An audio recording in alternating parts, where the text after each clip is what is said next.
garaagarummaa keenya qabannee attamitti waliin hojjechuu dandeenya kan jedhu mana maree ijaarrannee ajandaa naannoo keenya irratti ajandaa biyyaa irratti waliin mari'achaa waliin hojjechaadha kan turre.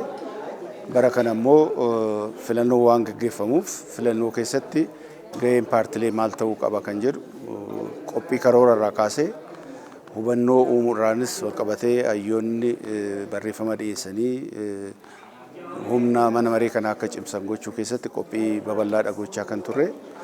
Kana lafa qabsiisuudhaafis gurmaa'insa keenya dhaqee hanga aanatti akka gaddiriiru gochuudhaan sadarkaadhaan paartileen caasaa sadarkaa wajjin jiru wajjin attamitti hojjetu kan jedhu qophii taasisuudha kan gara filannoo kanatti deemaa kan jirru. Adeemsa ammaa jiru adeemsa qophii duraati.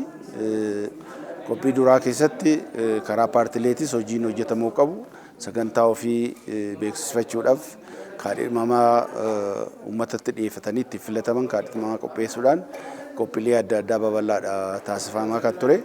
Manni maree kana miseensi mana maree kanaa hundi daangaa tokko malee adeemsa kana keessa karaa bilisa ta'een deemaa ture.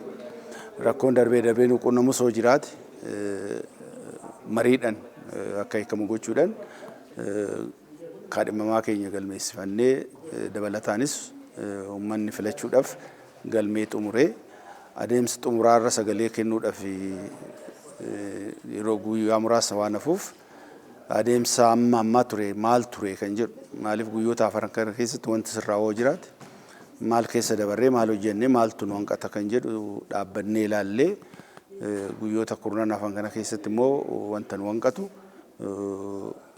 sirreessuudhaaf dabalataanis ergama addaa xumurarratti waggaa ibsa kennu dhageessan ta'ee yaada. Hundumtuu gadi bu'ee miseensi mana maree kanaa gara gadiitti gurmaa'insa keenya cimsuudhaan filannoo keessatti tumsa bahuu akka danda'an maaliif qaamni filannoo keessatti hirmaatu baay'eedha. Qaamolee kana hunda wajjin qindoominaan paartileen hojjechuu akka qaban irratti walii galleetidha xumurarra kan geenye. Kaayoon paartilee siyaasaa naannicha keessatti socho'an mana maree paartii siyaasaa cimaa ijaaruu sirna haaromsaa fi dimokiraatawaa milkaa'innuun ijaaruudha. Waldhabdee fi rakkoolee adda addaa marii fi karaa mariitiin hiikuuf kan haqiiqeedha jechuudha. Kaayoon inni guddaan. Filannoo naannoo fi biyyoolessaa marsaa torbaffaa filannoo nagahaa haqa qabeessa dimokiraataa hawaasa biyya keenya biratti fudhatama argate gochuudha. Kanas haala barbaadameen hojjechaa baanirra jennee dubbachuu ni dandeenya. Filannoo kanarratti seenuun dura leenjii kenninee jirra nuti. Leenjii yoo kennin filannoon maali? Dimokiraasiin maali? Akkamitti nullee gahee keenya bahuu dandeenya? Olaantummaa seeraa akkamitti kabajnee deemuu dandeenya kan jedhu waa'ee filannoo kanarratti leenjiin kennamaa ture. Mana marii kana keessatti rakkoon uumamee hin jiru. Magammaan kan beeku waliigalteedhaan hojjenna. Rakkoon xixinnoon hin jiru. Rakkoolee san hiikaa turre garuu paartileen bayanii manifestoo isaanii falmataa turan, beeksisaa turan. Hagamma akka mana mariitiitti illee akka paartiitti illee rakkoon nurra gahee hin jiru. Nusaa beenuu filannoon kun filannoo haqaa, filannoo dimokiraasii ta'ee akka itti fufuu barbaanna. Gaheen keenya maal kan jedhu ammoo gahee keenya beennee olaantummaa seeraa kabajnee karoora boordiin filannoo biyyoolessaa baaseen saniin falmii keenya deemaa jirra. Karaa reediyootiin illee karaa gaazexaatiin illee karaa duulan fedhaatiin illee itti fufaa jirra. Hagamma waan nurra gahee hin jiru. Akka mana mariitiitti illee waan dhagahee hin jiru. Akka dhuunfaa paartii keenyatti illee waan dhagahee hin jiru. Filannoon kun filannoo haqaa, filannoo dhugaa ta'ee akka darbu abdiin qaba. Adda Bilisummaa Oromoo akka paartii siyaasaa ta'ee filannoo biyya kana keessatti yeroo calqabaatiif hirmaannaa gochaa jira. Kun immoo matuma isaatiin adeemsa dimokiraasii keessatti gumaacha mataa isaa ni godhasi ni qabaata jedhee namana.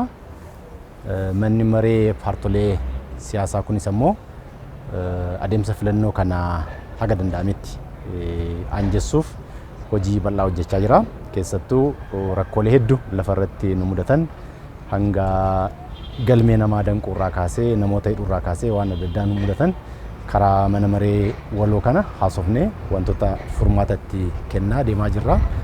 Kun immoo adeemsa dimookiraasii gabbisuu keessatti gumaacha mataasaa gochaa jira ni qabaatas jedheetti nama. Filannoo qofti rakkoo furannee fudhannu akkasitti sin amannu. Rakkoo kan furu bu'uurarraa mari'achuudha, mariidhaaf haala mijataa uumuun rakkoo fura. Haa ta'u malee filannoonis akka iventii tokkootti filannoon maal gochuu qabaa, bakka bu'aasaa uummanni akkamiin filata kan jedhuu fi maal goonerraa haala waanuma ammasiin jedhu. Ga'een keessan maali, ga'een paartilee maalii kan jedhuu fi hunduu nageenya barbaaduu qaba. Nageenya yoo barbaade naannoo isaatitti araara dhugaa yoo buusaa deeme namni dhiibbamuu jaalala nagaa akka argatuuf kakaasii gochuu miidiyaalee fayyadamuu qabnu hunda fayyadamaa jirra. Keessumattuu miidiyaan bifa boordiin filannoo mijeessin miidiyaaleen bara kana akka ajaa'ibaatti kan tajaajilaa jiran. Yeroo tokko kan qinaaleen miidiyaa haa mul'atu malee ramaddii amma filannoon biyyoolessaa ramadeen miidiyaaleen ga'een isaan gochaa jiran salphaatti waan ilaallamu miti waan fooyyee qabu. Bara filannoo marsaa ja'affaa filannoo marsaa torbaffaa kanarratti waan fooyya'aan mul'ateera. Ammas immoo yeroo taanutti waan fooyya'aan akka mul'atu ga'ee keenya bahuudhaaf injaalla.